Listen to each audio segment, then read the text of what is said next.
ça qui était affiché sur la feuille. Mais avant de commencer, de raconter, d'expliquer, d'analyser la crise financière, je vais commencer avec un petit Torah sur la Parshat Shavua. Probablement c'est pas interdit, non? Là-bas.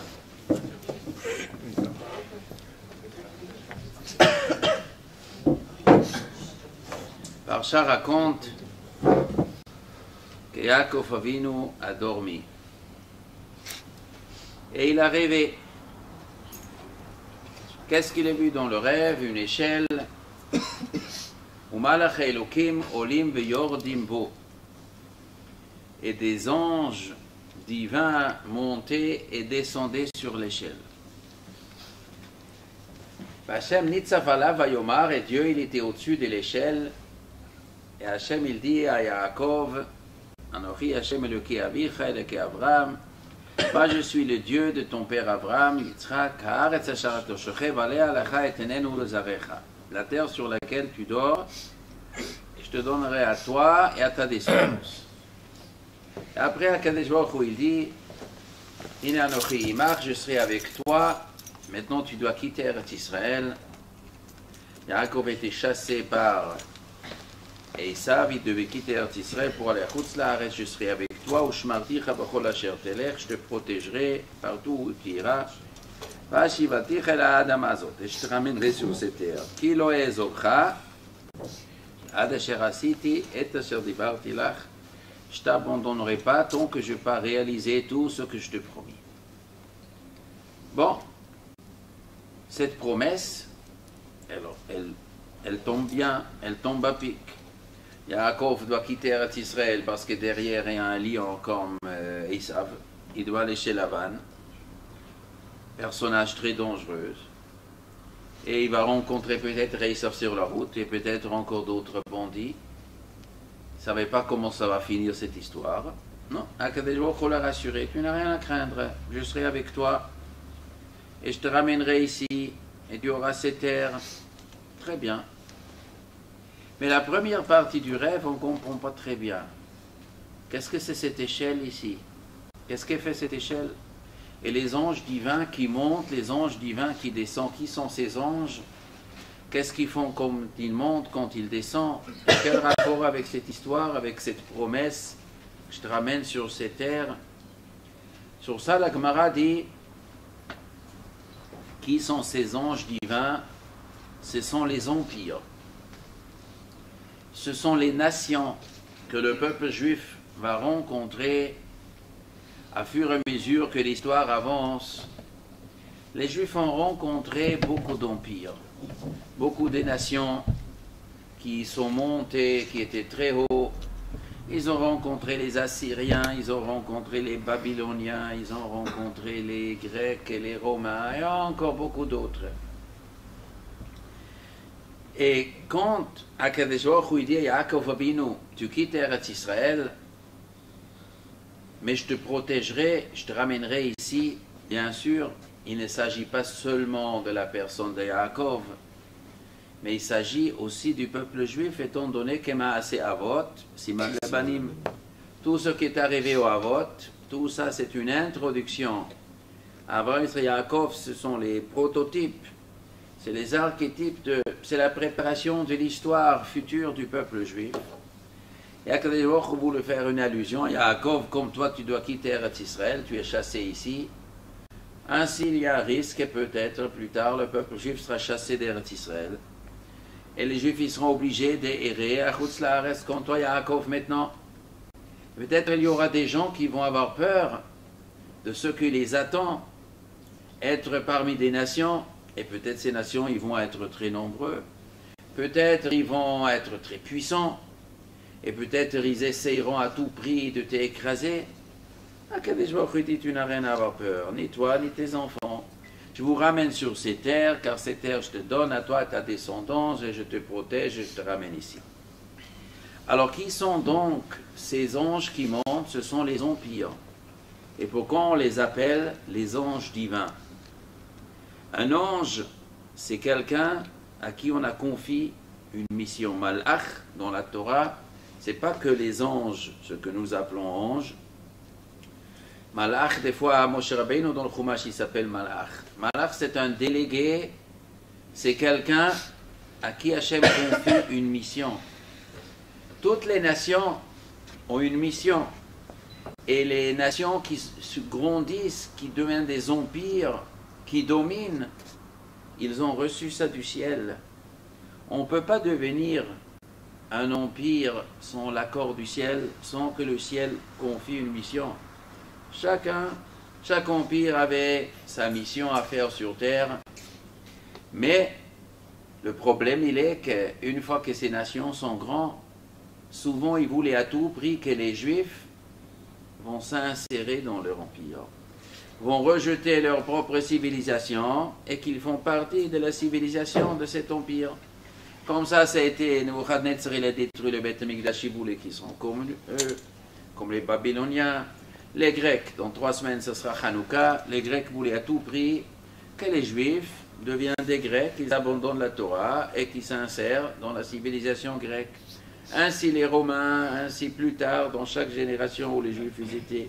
Les Juifs étaient en Espagne, eh bien, il y avait l'Inquisition. Les Espagnols, ils voulaient à tout prix que les Juifs font partie de la chrétienté.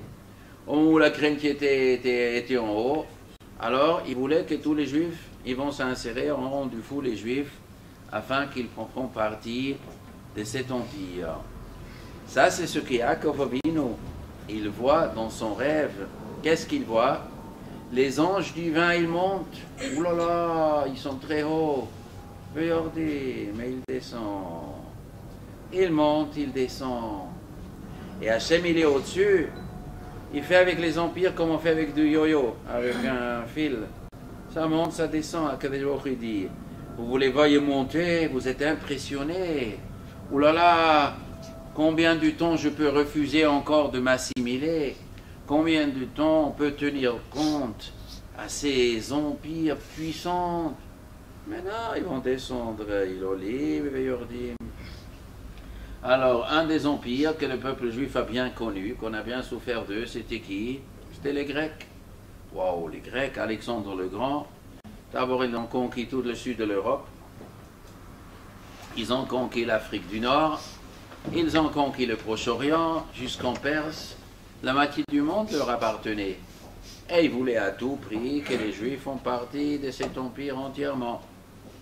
Non, ils sont montés très haut. Aujourd'hui, ils ne sont pas tellement hauts. Il paraît Athènes, aujourd'hui, il ne vaut pas très cher. Pas seulement ils sont tombés par terre, mais ils sont sous la terre.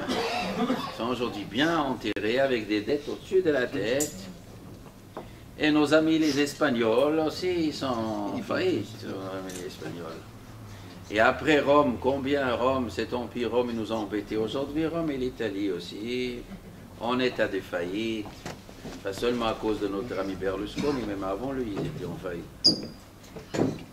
Seulement maintenant, ça sort.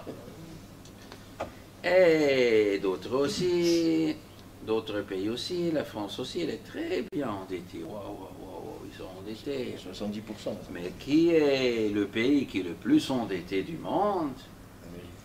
Quel est le pays qui est le plus endetté, qui a la plus grande dette du monde? C'est l'Amérique. Les États-Unis. Ceux-là, ils ont dépassé toutes les bornes. Je sais pas, 17 000 milliards de dollars. Et tous les jours, le compteur, il continue. Parce qu'ils ne peuvent jamais rembourser, parce qu'il faut tellement payer des intérêts. Alors, tous ceux qui travaillent, tous ces trucs, c'est qu'ils peuvent payer une partie des intérêts, ils sont tout le temps obligés d'imprimer d'argent de singe. Il faut tout le temps emprunter et payer des intérêts, ils ne pourront jamais sortir. C'est bon, ils ne pourront pas sortir. Alors toute l'Europe, comment ça, toute l'Europe est endettée, une crise. Ça c'est ce que Yaakov Avinu il a vu. Il a vu les empires, ils montent, ils descendent, tout ça. Aujourd'hui, notre cher président, il s'active à gauche et à droite pour sauver l'Europe, Il courait, il parlait, il discute, il se réunit et il faut sauver l'Europe. Il paraît que c'est pas si facile de sauver l'Europe. Pas si facile. Alors pour dire une petite réflexion, il est marqué dans la Torah qu'il y avait un monsieur qui s'appelait Monsieur Nimrod. Un jour, il a décidé de faire le tour de Babel. Non, on va se réunir, tout le monde ensemble, l'union fait la force, si vous voulez être puissant, l'union. L'union à l'époque, ça ne s'appelait pas l'Union européenne, ça s'appelait l'Union proche-orientaliste. Alors il voulait que tout le monde y soit ensemble. Tout le monde connaît l'histoire, peine la fout s'apnée à... Voilà, arrête, s'il avait peur que tout va éclater, et ça... On sera beaucoup plus fort ensemble. Et le bon Dieu, il n'était pas très content de cette union ne lui plaisait pas trop. Il est descendu, il a foutu un peu la pagaille, puis personne comprend le langage de l'autre, et ça s'est disloqué et tout. Pourquoi le bon Dieu n'était pas content? L'union fait la force, c'est bien, qu'ils seront forts les humains. Ça apporte la réussite ensemble. Alors quand le bon Dieu, il n'aime pas les gens quand ils ont le bonheur, quand ils sont forts. Pourquoi ça le dérangeait? Une explication, c'est, on regarde un peu les dates. Cette construction du tour de Babel était quelle date? Rachi fait le calcul, ça tombe la 48e année d'Avraham Avinu. Avraham Avinu a 48 ans quand Nimrod il a fait le tour de Babel. Nous, ça nous amène à quoi? 48 années, Mazal Tov. Il a soufflé 48 bougies sur son gâteau d'anniversaire. Oui, mais l'anniversaire des 48 ans d'Avraham Avinu, ce n'est pas un simple anniversaire. Le Rambam, il apporte la Gemara. À 48 ans, Avraham Avinu, il a fini toute sa thèse du monothéisme. Et il avait toutes les preuves aux mains et il a commencé à bombarder. Il a commencé à parler, à convaincre les gens qu'il y a un Dieu au monde, et Nimrod n'est pas le Dieu, et les thèses de Nimrod sont fausses, et cet homme-là c'est manipulateur. Nous, Nimrod il a vu ça, maintenant il a un adversaire coriace. Oh là là, Avraham Avinu, déjà quand il était petit gamin, là, il a eu une discussion avec Nimrod. Nimrod essayait de se débarrasser de lui en le jetant dans la fournaise, et le petit il est sorti de la fournaise. Et maintenant il est grand, et maintenant il est philosophe, et maintenant il est orateur exceptionnel, et il est honnête, il est intègre, il est génial. Il va ramener le monde vers lui. Et Nimrod il avait une trouille. Nimrod il dit, il faut que je fasse l'union. Comme ça, on va être ensemble, on va empêcher Abraham de devenir grand. Ça, c'était l'arrière-pensée de Nimrod. Au peuple, il n'a pas dit ça. Au peuple, il a dit l'union pour être fort économiquement, mais derrière, il y avait ça la pensée, d'empêcher la puissance d'Abraham. Ça, c'était la Kavana. Sur ça, Abraham, il s'appelle Abraham Ha'ivri. Kol ha'olam be'ever echad, v'hu be'ever sheni. Le monde entier à un côté, lui et l'autre côté. Qu'est-ce qu'Akadosh Baruch Hu il a fait? Il a fait que les gens ne s'entendaient plus. Ah, on ne s'entend plus, ils se sont bagarrés, un il parle bulgare, et l'autre il parle allemand, et l'autre parle français, et l'anglais, et l'italien comprend rien, qu'est-ce qu'ils veulent? Alors c'est bon, alors ça s'est disloqué. Maintenant on va regarder un petit peu cette Union européenne. Pourquoi ils ont fait l'Union? Ah, ils font une union, ah, il faut à tout prix. Mais lui il a les lire italien qui vaut rien, et l'autre il a le drachmen grec qui vaut moins que rien. Et l'autre, il a le marque allemand qui vaut costaud. Comment on fait une union avec l'autre, il se met à la retraite à 55 ans en Grèce. En Allemagne, il bosse jusqu'à 67 ans. Lui, il ne paye pas des impôts, il paye des impôts. Comment faire une union avec eux? C'est n'importe quoi. Non, non, non, non, il faut cette union. À tout prix. Pourquoi il faut à tout prix cette union? Pour l'économie, pour être une puissance, pour s'opposer à la Chine, aux États-Unis. Oui, oui, oui, il faut à tout prix être unis. En vérité, ceux qui l'ont fait, ils avaient une petite arrière-pensée. Ils avaient une petite arrière-pensée. L'arrière-pensée, ça a été de s'opposer à la politique américaine, politique extérieure américaine. Parce que ceux qui tiraient les ficelles, ils voulaient à tout prix que Eretz ne sera pas si protégé par les Américains. Il fallait affaiblir Eretz. Évidemment, ils ont dit ça noir sur blanc. Et chez les députés européens à Strasbourg, il y avait un homme, un goy, comment il s'appelle celui-là, François Zimré. Un Goël Chassid Motolam, que lui, il était en train de parler toujours bien des Juifs. Ils l'ont exclu. Ils l'ont exclu comme un malpropre. Parce que l'Europe doit être un petit truc. Il ne faut pas qu'il y ait une voix qui dit le contraire. Ils l'ont jeté dehors. Ah, le bon Dieu, il a vu ça. Il a vu ce tour de Babel. Il a vu ce tour de l'Europe. Il a vu cette union. Et le bon Dieu, il a dit, je vais laisser faire. Je ne vais pas les laisser faire. Après, on dit, ça va sortir, ça. Le balagan, on va foutre un peu la balagan dans cette Europe. Maintenant, le président, il se met en longueur, en largeur, et il veut sauver, mais bon. Il veut sauver sa plage. Je ne sais pas, mais en tout cas...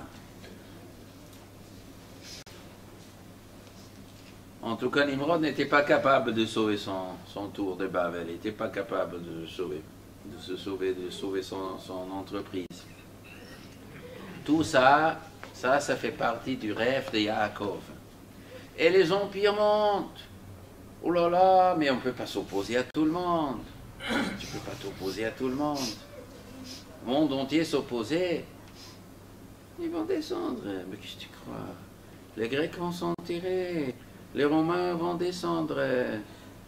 Les Romains, un grand empire.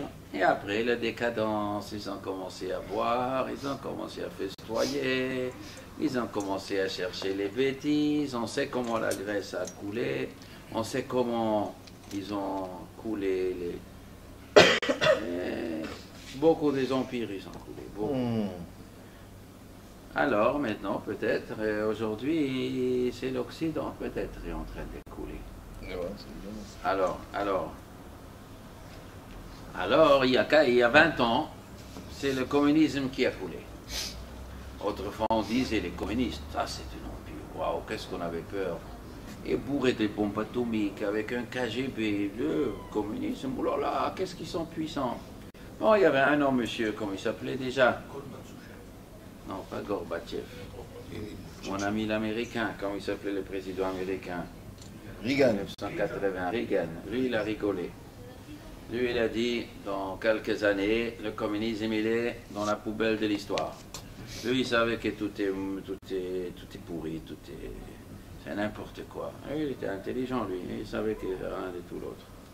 Ben alors, en 1990, ça y est, sans que quelqu'un tire une balle, alors, tout, il s'est désintégré. Le capitalisme a lutté contre le communisme, 2 blocs, et le communisme s'écroule. Nous avons gagné, et ils ont tous chanté. L'Europe et les États-Unis, ils ont gagné la bataille, les autres, ils sont écroulés. Parce que pourquoi? C'est comme la boxe, quand un il s'écroule, l'autre il reste debout, tu as gagné, c'est comme ça que ça marche. Mais dans le monde, l'autre il peut s'écrouler, mais toi, ça ne veut pas dire que toi, tu ne vas pas t'écrouler. C'est pas parce que le communisme a fait faillite. C'est pour ça que le capitalisme, il est sûr de ne pas faire faillite. Ça, ce calcul, ce calcul, il est peut-être une vue très proche. Hein, on ne va pas plus loin que le nez. Maintenant, le capitalisme, on ne sait pas qu'est-ce qui va arriver maintenant. Il peut arriver des choses graves. Il peut arriver une dette, une crise comme en 1929, avec une récession, avec du chômage, des dizaines de millions, beaucoup de choses. Quand on fait faillite, un fait faillite après l'autre, et les États ils font faillite, et les banques font faillite, et les entreprises font faillite, et les gens ils sont au chômage, et il n'y a plus d'argent pour payer pour la retraité, parce qu'ils ont les États ils ont emprunté l'argent de retraite, ils ne peuvent plus le payer, alors, personnes âgées après 60 ans. Il y a plus. Il y a beaucoup de scénarios. Il y a des scénarios qui sont pas du tout dorés.